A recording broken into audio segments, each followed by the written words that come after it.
Hey, what's going on, guys? So in today's video, I am going to show you how to log in to Facebook without password. Now, this is going to be quick and easy, so let's start. So first, let's go ahead and open up Facebook. Now, from here, you can tap on Forgot Password. Now, from here, you can tap on Search by Email instead and type down the email ad that is linked to your Facebook account and type on Find Account. Now here, tap on Get Code or Link via email and tap on Continue. Now you're going to set up a new password and tap on Continue.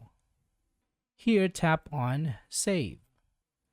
And you just have to follow through these steps and you should be good to go. Now you have access to Facebook without using your password. So that would be all for this video, guys. Thank you for watching and I will see you on the next one.